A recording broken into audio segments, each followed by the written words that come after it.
Hello, everyone, and welcome back to the Duck Zone, episode 3 here. We got a lot going on in sports these last couple days. I'm Sean Waters. This is James Sargent. We got a lot of basketball talk. We got a lot of soccer talk. That's why we're doing this midweek show right here. I'm going to just pass it straight on to James. He's going to talk as he's repping the USA. He's going to talk a little about a little bit of USA soccer to start. James, what did you see this week? I know it was a very disappointing end for what happened to the American team here, but I'll let you go into it. Well, as everyone probably knows, the USA got bounced out of Copa America, which is super disappointing. I, for one, had this team at least going to the quarters, maybe even the semis. This team, I think, is gushing with talent, but the biggest issue is their coach, Greg Berhalter, or as I like to call him, Greg with two G's. Yeah, he's not the guy. He's not a good coach. He's a loser wherever he's been. I want to say he was like the Columbus coach for the MLS team, and then from there went on to be the USA coach. And he's just a loser. He never has done anything right. Not to mention he was fired. We go on a search for a coach and then bring him back. So as a US supporter, I'm very disappointed in this team. And that's really all I have to say. I mean, it's a little scary that there's a World Cup that we're hosting in 2 years. And if Greg isn't out, I don't really know where this team's going to go. And everyone's dubbing this as like the golden generation. But they need to start showing something at some point. I mean, great, we beat Mexico a couple times with Greg. But Mexico's also kind of on the downturn and probably in like some of their worst form in recent years. So yeah, I don't know. It's tough to watch. I mean, the build-up play in yesterday's game against Uruguay was, I thought, really good, but we just can't put the ball in the net. And I don't know if that's Greg's tactics, if it's a formation issue, if the players don't. Well, I don't even know because everything I've read is that the players like Greg, but it almost seems like they're complacent and they're content with knowing that everything's good and kumbaya in terms of Greg Berhalter's way of, or his mindset, I should say. So yeah, I don't know. It's going to be an interesting next couple weeks for the USA. I have some people that I would love for them to bring in as a head coach, whether that's Jurgen Klopp, the former Liverpool manager. Doubt that will happen. Thierry Henry has expressed interest in coaching the USA team. Why not? They had an opportunity with Jesse Marsh, who was the Leeds United manager for the Premier League. He's American. He ends up going to manage Canada, and they're in the round of 16. So, like I said, very disappointing. As a USA fan, it's sickening that we didn't even make it out of our group. So, I don't know. The big wigs in the U.S. Federation have some explaining to do, and we'll see if Greg's out, and maybe even by the next time we record a podcast. Yeah, it's going to be interesting. I mean, one of the big things is over the last, I know this goes way back, but over the last 22 years now, going back to 2002, there's been this ongoing discussion of obviously soccer worldwide is the biggest sport in the world. America kind of just keeps on chipping away. But since '02, it's like the USA national team makes two steps forward, and you're like, okay, this is going to be the moment. And it always takes one or two steps back. And like, this is one of those steps back. You go to like the 2018 World Cup where they didn't even make it. Things where they go into these big events, and then you have on the flip side, you have like the 2010 where Donovan had the goal to advance them onto the next round. You have these moments that happen like, okay, it's finally here. Even the World Cup this last in 2022 is a lot of a lot of cases, a lot of people said, okay, they met expectations or overachieved in that. And then it was like coming into this, okay, they're going to take that next step forward. And unfortunately, it's another one of those things.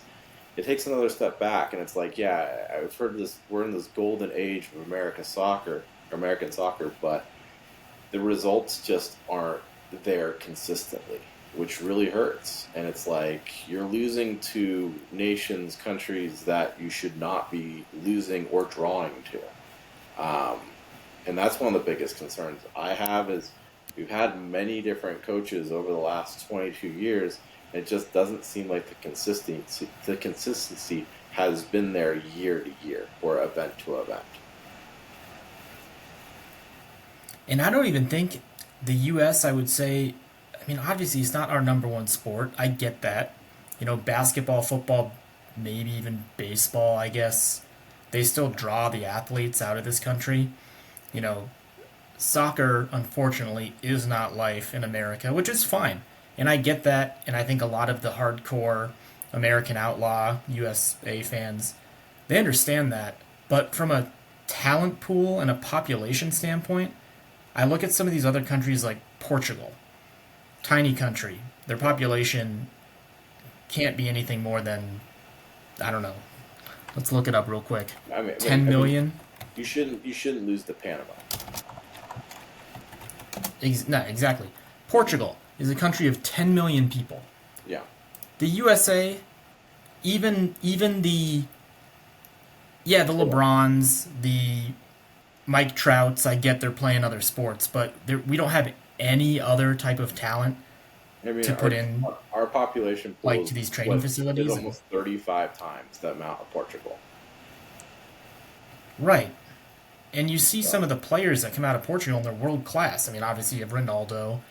Um, I'm blanking on the guy. There's Bruno Fernandes on Manchester United. You have some of the best players in the world coming out of a small country. You yeah, have teams like Switzerland in the round of 16 for the Euros. You have teams like Austria. And I like I said, I get it. Soccer is everything over there. It's their number one sport for most of those countries. yeah, But if we're gonna put the money into it and start putting these academies in Colorado for these kids to train, or tell the country that we want to be good at soccer, yeah. then let's show it with some results. And it's starting to get a little frustrating.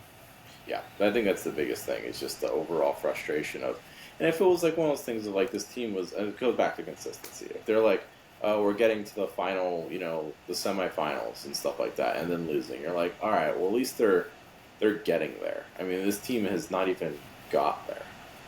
So Right. Well, and even if say we had made it yesterday, I think we would have had to play Colombia or Brazil. So it's like, I get it. yeah, We probably don't beat either one of those countries, but it's the fact that we just came third in our group. you You know, lose to a nation that lost you it. have The no Panama business. game was obviously the big one. That was Yeah, you lose a match that you have no business losing. That's the biggest problem. So yeah. And I know we discussed this on the last pod. That red card was so bad, and it's such a. I mean, obviously Tim Weah was the culprit, but there's something. He plays for Juventus. He plays over in Italy. He's on a big name club. He's been on the USA team for quite some time. He was at the World Cup 2 years ago.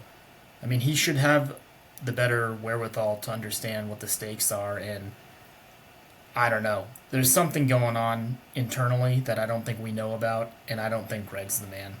yeah, So we can end it at that. okay.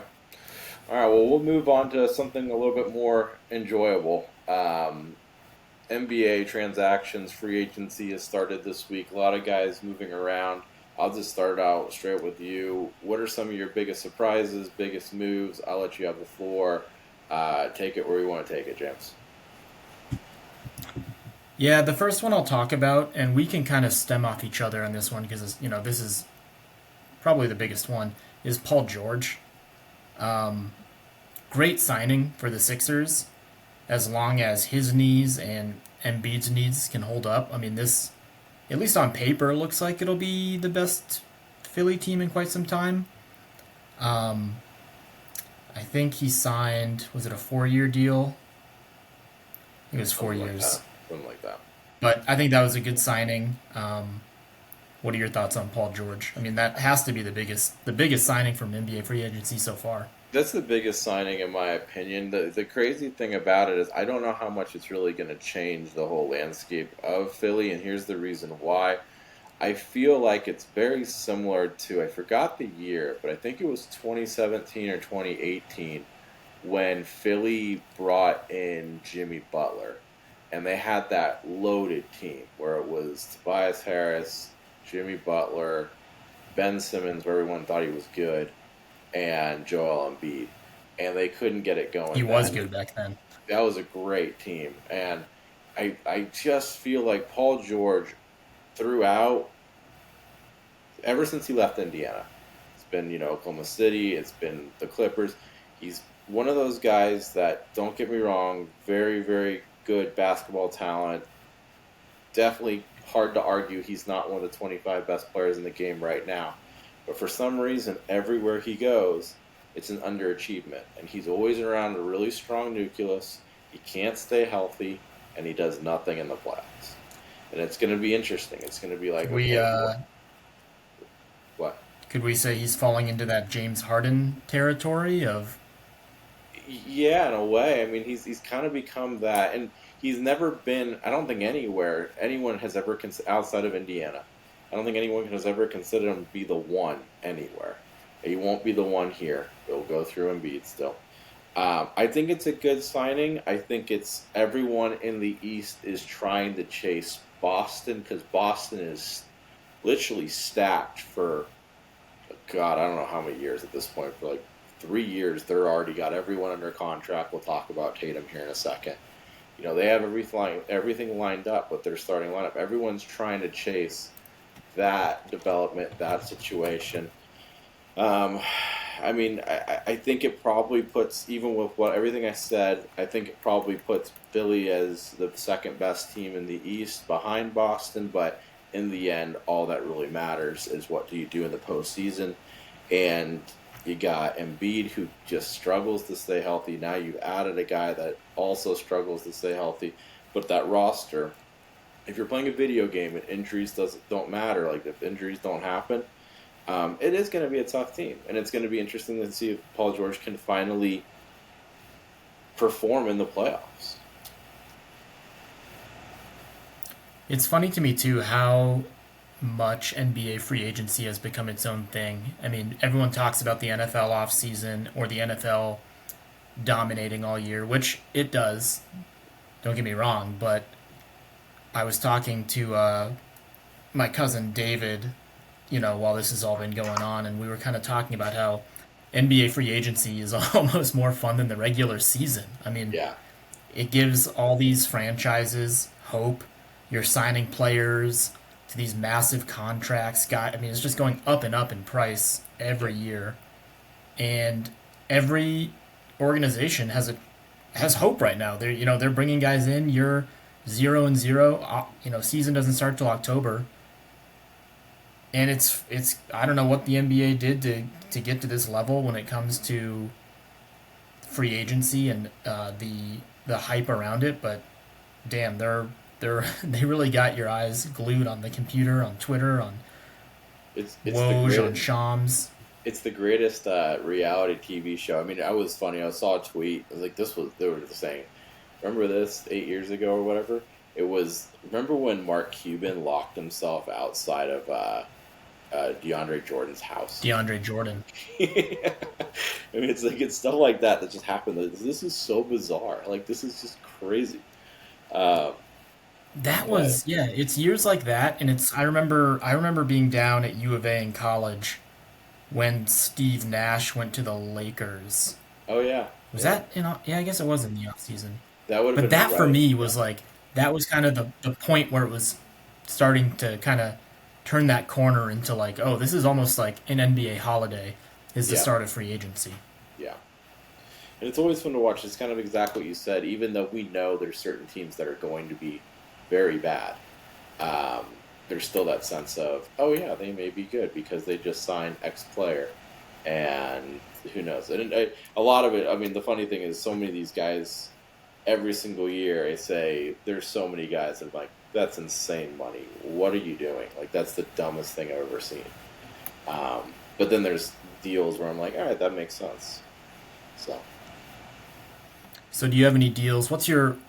In your opinion? So we've talked about Paul George. yeah, We touched a little on Tatum. We can get to yeah, him, I guess, in a little bit. But what, money. in your eyes, is the best move you've seen? I don't know if there's been like a best move. There's not been like a move that's like jumped off the table and been like, all right, there's your team that's moving to get better. I mean, Paul George, obviously, if he stays healthy, I think is a good one. There hasn't been like the move though that's like, wow, that's going to really put this team over the top. I think there's some smart moves for some teams that aren't going to be like title contenders next year. I think the Chris Paul move is actually really smart. I think it's 1 million or 1 year, 12 million. And the reason why I think that's such a good move is because he's going to be the on court coach for Pop.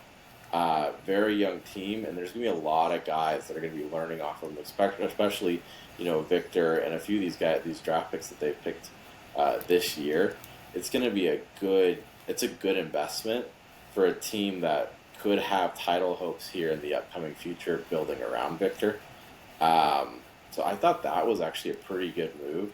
The other one that is going to take some time to get used to, and I think this could either be a real hit or it could be a real miss, is Klay Thompson going to Dallas. If you get the Klay Thompson, and we've been saying this for a while, if you get the Klay Thompson of 5 years ago, pre-injury, that Dallas team just became real good. Just shot up to the top of the West, even though they just won the West. They'll be even more dangerous. But you could get the Klay Thompson that's kind of now a starter, but what will he give you? Washed. They're already struggling defensively. Defensively, Klay Thompson's not the same defender that he used to be.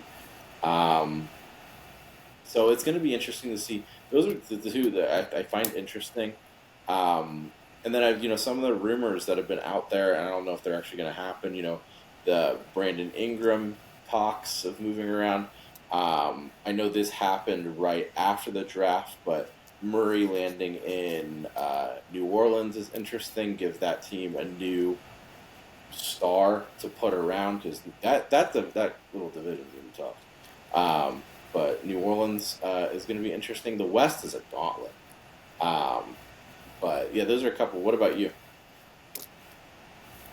Yeah, that Murray trade was huge. I mean, New Orleans now has a true point guard. They don't have to run CJ McCollum at the point. He can kind of play off ball.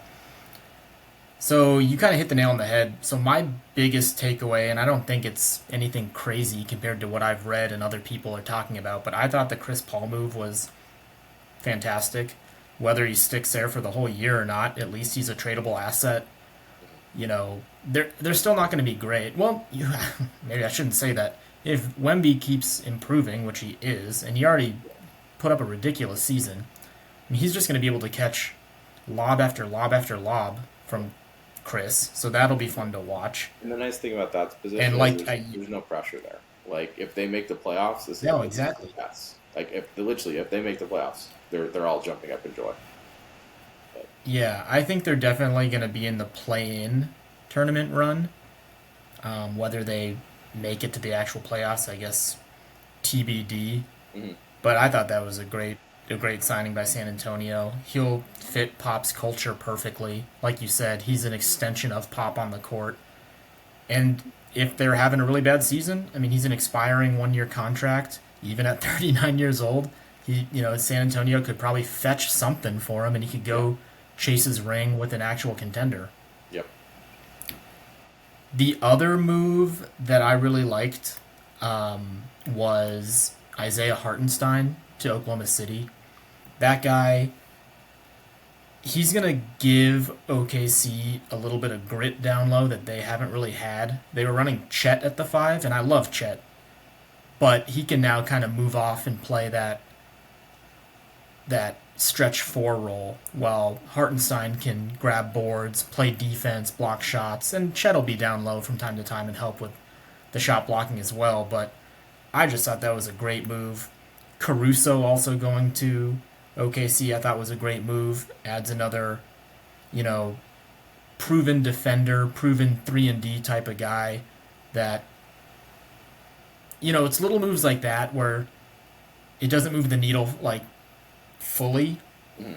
I guess you're not cranking the oven up to 400, but it's little things like that coming off seasons that OKC had last year that in the long run I think really do actually move the needle. Yeah. Well, So I don't anyone know. else we want to touch on? Any Yeah, other any I don't think other so. I any know other signings? there's been a lot of moves, but I don't think anyone I need to like greatly address. Maybe I'll regret that. Jason Tatum, I guess we mentioned him. He's now the highest paid player in the NBA. That's Just a lot of pretty money. I mean, cool. 60 million, I think, is around that number a year. It's quite a bit. I mean, they're what they've now kicked. I think it's between what Brown and him. It's their contracts combined for 600 million. I think so. Quite a A bit of weird. money. Okay, so here's a weird move here's one I thought was strange. So New Orleans goes out and gets DeJounte Murray in a trade. Yep. BI Brandon Ingram is getting his name thrown around in trade talks, and then Jonas Valanciunas goes and signs with the Wizards. That one, I didn't understand that move. No, it's a little odd. Yeah. What is Jonas? Yeah, I mean, great, you got your bag, Yep. but like the Wizards, like why? Why wouldn't? I mean, There's I this don't know. weird draw. I mean, That we was heard odd. it. We heard it in the draft where there's this weird draw to Washington. Everyone's saying they want to play for that culture. They're losing. I don't understand it. So I don't. I asked Kuzma about that. I'm sure he's having fun. Yeah, I don't know. They're not great, but well, we'll move forward. We'll give a little bit of a quick Euro Cup update, James. Yeah, so today was the end of the round of 16. I'll kind of just go top to bottom, just give my little thoughts, little bullet points here and there. We had Switzerland versus Italy. Switzerland's moving on.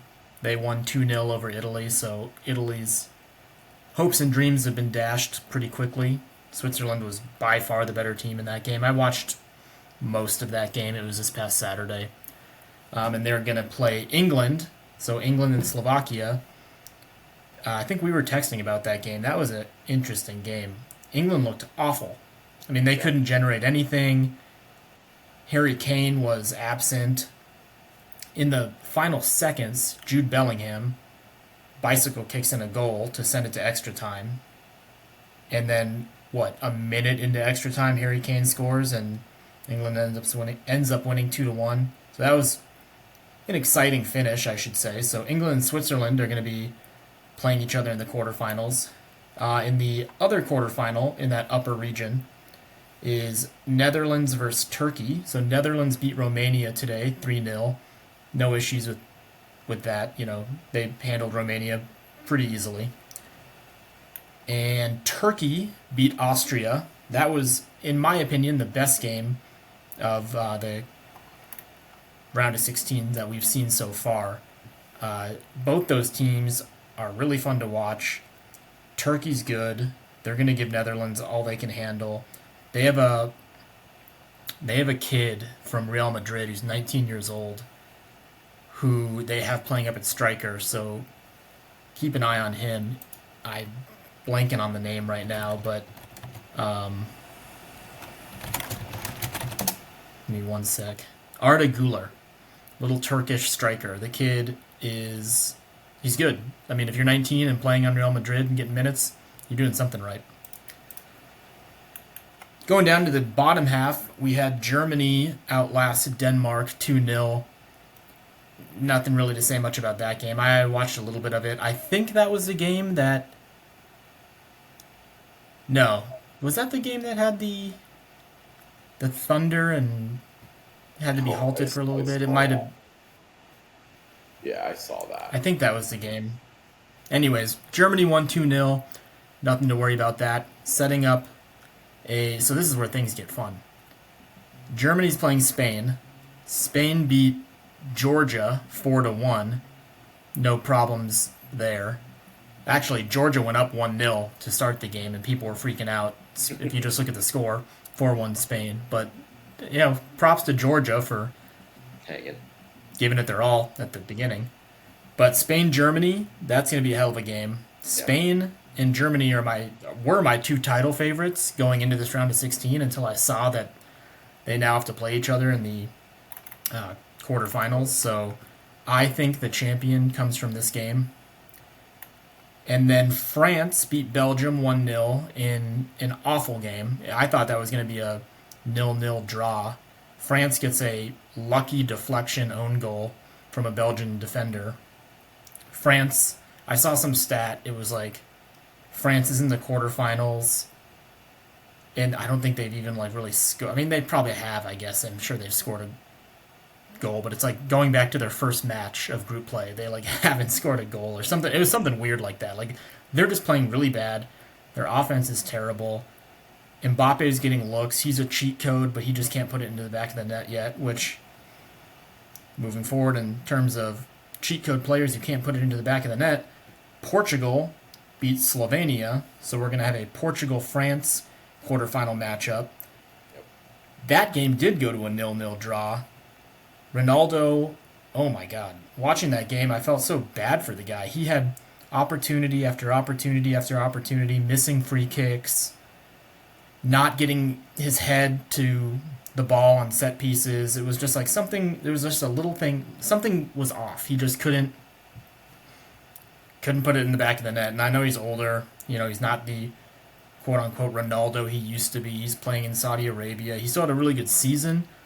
But overall, what's the competition level really like in Saudi Arabia? I don't know. I don't watch those games. So he had a penalty kick that was saved by the Slovenian goalkeeper Jan Oblak, who arguably, in my eyes, is one of the best goalies in the world, plays for Atletico Madrid. Ronaldo starts crying. You see, the camera's on him. He's crying. He's let his country down. Goes into extra time. Still no score, like I mentioned. It went to penalty kicks. And then Portugal just dominated and won 3-0 in penalty kicks because the Portuguese goalkeeper just blocked everything. It was pretty impressive. So Portugal, France, that'll be fun. Germany, Spain, Netherlands, Turkey, and England, Switzerland in our quarterfinals. So yeah, stay tuned, and I'll keep this Euro talk going. Hopefully in the next podcast, wherever we are in the tournament. Yeah, I mean, the quarters are this weekend, so something to watch. But outside of that, we're running out of time here. Anything you want to add on, James? No, not really. I think we still have some decent free agents available. Suns signed Monty Morris today. I was pretty happy about that as a Suns fan. I thought we finally got a point guard, so that's nice. Yeah, I guess we'll just see come next podcasts. I'm sure there'll be a ton more signings. I know Lauri Markkanen, his name's getting thrown around there in terms of trade talk. So, yeah, it's fun right now with what's going on in sports. I'll just say that. Not for the U.S. soccer team, but everything else. And we're only a few weeks away from summer league starting out, so we get to see some of these rookies and see how they're going to perform. So the nice thing is we don't have to talk about it anymore. We actually get to see at least the first signs of some of these guys. So. That's true. And I promise everyone, to all our listeners, we're not just an NBA show and not just a soccer show. Football is around the corner. We have some things in the works when it comes to college football, so it's just that's what we have to work with right now. Baseball stuff doesn't really matter until September. So, for the most part. Yeah, I mean, we're in that lull right now. I always call it you have the start of the baseball season, you're all jazzed and pumped up. You have that first week, then it kind of dies down. I'm getting a little more excited because the All-Star game's coming up. But we're in the dog days. Home run derby, stuff like that. It's just... What's that? We're in the dog days of summer in baseball right now. Yeah. We're nearing game 100. You're just kind of all right, let's just get through this. So, but yep. All right, well, yep, that's all I got. Cool. All right, guys. Thank you so much for listening. If you're not subscribed already, please do so. Comment down below. Thank you so much if you've made it to this point. That's the wrap of episode 3. We'll have episode 4 up soon. Thank you guys. I'll see you all later.